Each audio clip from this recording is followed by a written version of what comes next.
जब भी बात आती है घर के वायरिंग की तो ऐसे समय में हाल फिलहाल में जिस चीज़ को बहुत ही ज़्यादा महत्व दिया जाता है वो है आपके घर की कंसील्ड वायरिंग। अब वैसे तो हमारे पास दूसरा ऑप्शन होता है ओपन वायरिंग, जिसे हम केसिंग केपिंग कहते हैं, पर हाल फिलहाल में जो लोग हैं बहुत ज़्यादा प्रेफरेंस देते हैं कंसील्ड वायरिंग को, क्योंकि ये दिखने में बहुत ज़्यादा अच्छा दिखता है।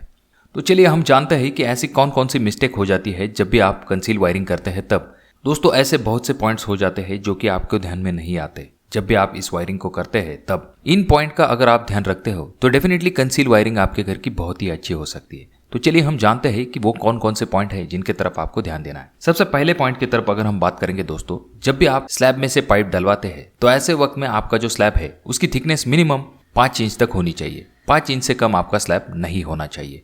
अगला पॉइंट यहाँ पर आ जाता है दोस्तों फैन बॉक्स का। जब आप फैन बॉक्स डलवाते हैं तो आपको ये चीज ध्यान में रखनी है। फॉर एग्जांपल के लिए जब आपका बेडरूम है तो बेडरूम में आपका बेड कहाँ पर आएगा, अगर ये आपको पहले से पता हो तो डेफिनेटली उस पॉइंट का सेंटर लेते हुए आप जो है फैन बॉक्स डलवा सकते हैं, जिससे कि आपको अच्छी खासी हवा मिल सके। और अगर आपको नहीं पता है कि आपका बेड आप कहाँ पर लेने वाले हो तो ऐसे वक्त में आप जो है रूम का स्लैब जो है उसके सेंटर में आपको फैन बॉक्स देना है। अगला पॉइंट यहाँ पर सबसे बड़ी मिस्टेक ये हो जाती है दोस्तों, जब भी आप पाइपिंग करते हैं तो ऐसे वक्त में आपको वॉल तो कट करनी पड़ती है। कुछ जगह पे ऐसा भी देखा जाता है कि वो लोग जो है वो बीम को कट कर देते हैं या फिर कॉलम को कट कर देते हैं या तो फिर कभी कभी स्लैब को भी कट कर देते हैं। तो दोस्तों ये बहुत ही गलत बात हो जाती है जब भी आप अपने घर का स्ट्रक्चरल मेंबर को डैमेज करते हैं। आपके जो कॉलम्स और बीम होते हैं उनके ऊपर आपके पूरे घर का लोड होता है। जब भी आप उन्हें कट करते हो तो ऐसे वक्त में उसकी स्ट्रेंथ कम हो जाती है। तो इस चीज का आपको ध्यान में रखना है। और कुछ महान लोग क्या करते हैं, न सिर्फ कॉलम कट कर देते, कभी कभी वो सरिये को भी कट कर देते।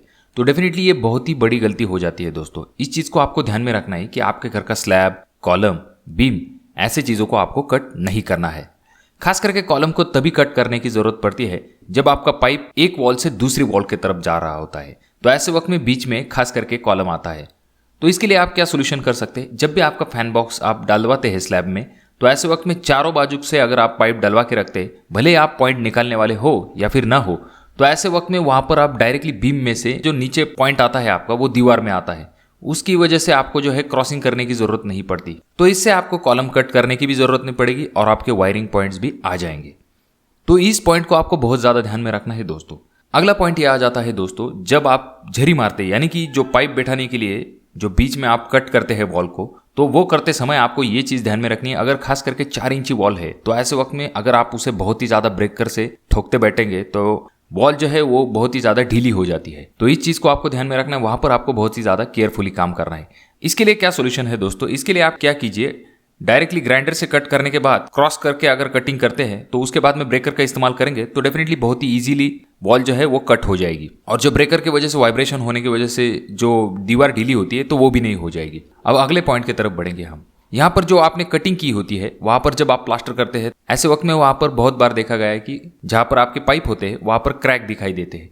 तो इसको आपको अवॉइड करना है। तो ऐसे वक्त में आप फाइबर मेश का इस्तेमाल कीजिए। अगर आप फाइबर मेश का इस्तेमाल करते हैं तो ऐसे वक्त में क्रैक आने के चांसेस बहुत ही ज्यादा कम हो जाते हैं। और अगर आपको लाइन क्रॉस ही करनी है और बीच में कॉलम आ रहा है तो ऐसे वक्त में आप फ्लोरिंग में से पाइप डलवा सकते हैं। ये भी ऑप्शन आपके सामने आ जाता है। दोस्तों यहाँ पर एक चीज समझना बहुत ही ज्यादा जरूरी है, जब आप अपने घर के लिए कंसील वायरिंग करते हैं या फिर कौन सी भी टाइप की वायरिंग करते हैं तो आपको ये चीज समझनी जरूरी है कि आपका कौन सा पॉइंट दीवार पे किस जगह पे आएगा। इसके बारे में आप अपने इलेक्ट्रिशियन के साथ पहले से ही डिस्कस करके रखिए। ऐसा नहीं कि बार बार अगर आप अपने पॉइंट शिफ्ट करेंगे यहां से वहां तो ऐसे वक्त में इलेक्ट्रिशियन को तकलीफ होगी, पर आपकी दीवारें जो है वो बहुत ही ज्यादा ढीली हो जाएंगी, क्योंकि बार बार वहां पर ब्रेक करना और ये चीजें ये बहुत ही ज्यादा गलत हो जाता है दोस्तों। इससे आपके पैसे भी जाया जाएंगे, उसके बाद में दीवार का बहुत ही ज्यादा नुकसान हो जाएगा। तो ये चीजें हो जाती है। तो इसके लिए जैसे कि आपके पहले से ही पॉइंट आप कंसिडर करके रखिए, आपके घर में कौन सा बोर्ड कहां पर आएगा। खास करके आपको किचन में बहुत ही ज्यादा ध्यान देना है। देखिए दोस्तों यहाँ पर कंसील वायरिंग को बहुत ही ज्यादा प्रेफरेंस दिया जाता है। कुछ लोगों का मानना यह है कि मेंटेनेंस में इसमें थोड़ी मुश्किल होती है। डेफिनेटली मुश्किल होती है, पर ऐसा नहीं कि यह नामुमकिन होता ही। अच्छे क्वालिटी के पाइप इस्तेमाल कीजिए जो कि जब भी आपका स्लैब होगा ऐसे वक्त में ब्रेक ना हो। उसके बाद में आपका इलेक्ट्रिशियन जो है